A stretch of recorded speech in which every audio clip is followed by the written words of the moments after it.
Hello my friends, I'm Rich Larson and I'm the IRC Tire Guy. Today we'll be continuing our dyno testing that most of you have seemed to enjoy. Today we'll be continuing the review and comparison of the stock head and ECU on my 2021 Gas EC300 to the two-stroke performance ECU reflash and new low compression head. Now, last week we went in depth on the hands-on hard enduro performance of that modification. You can click here if you haven't already checked that out. And it should be said that that's where I believe the most important information lies. The hands-on performance and improvements of the way the engine delivers power.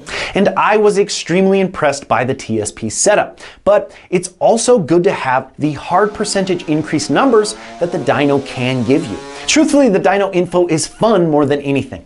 I enjoy doing it, and it's also good to have the numbers to back up my thoughts on the actual performance of the machine. So let's get into it. If you remember a few episodes ago, we compared a smashed stock expansion chamber to a brand new one. And we also found that this bike in stock form with the stock head and ECU with a brand new pipe made 40.18 horsepower. Of course, we'll directly compare the stock form of the machine to the new TSP Low compression head and reflash. But to add a little more information to the puzzle, we also decided to test the same smashed expansion chamber with the TSP head and reflash, as well as blowing out that dented chamber and seeing what increases we can get. So we'll have a good comparison of smashed, blown out, and new pipe, as well as stock versus modified ECU and low compression head. So be prepared for a lot of information. We've overlaid all the tests on the chart as you can see. So let's break this down. The red and blue lines are the tests from a few weeks ago. This is the stock ECU and smashed pipe in red and stock ECU with a new pipe in blue. That was a 6.18% increase in horsepower.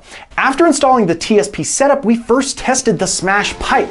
That line is in green. So smashed versus smashed, stock versus modified TSP is red versus green. Remember, we are focused on percentage increases. And it was a 4.15% increase in horsepower and a 3.35% increase in torque. So already the ECU reflash and low compression head is putting out more horsepower than stock.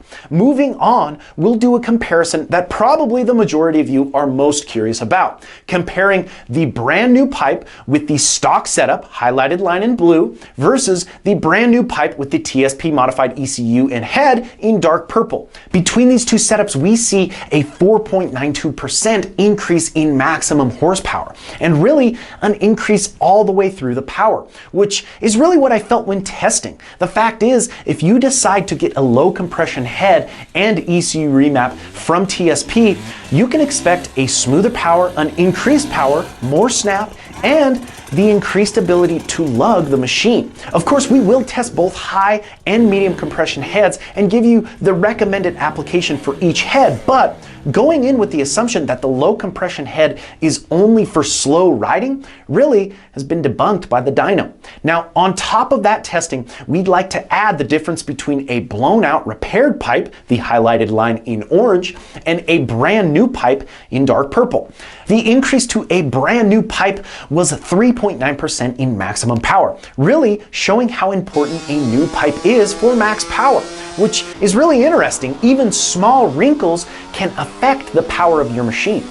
Because we've done 5 different dyno numbers on one chart, you can actually make 120 different comparisons. Of course, we won't go through every comparison, but feel free to screenshot the video, do the math, and comment on the percentage differences that interest you. We'll absolutely have more dyno info coming at you guys in the future, including some testing that I did today involving dirty air filters and their effect on the power of your machine. So make sure you are subscribed so you don't miss any of the upcoming dyno action, as well as follow us on Instagram at IRC Moto, at the Moto Station, and my personal Instagram page at RichLarson511. And until next time, keep shredding.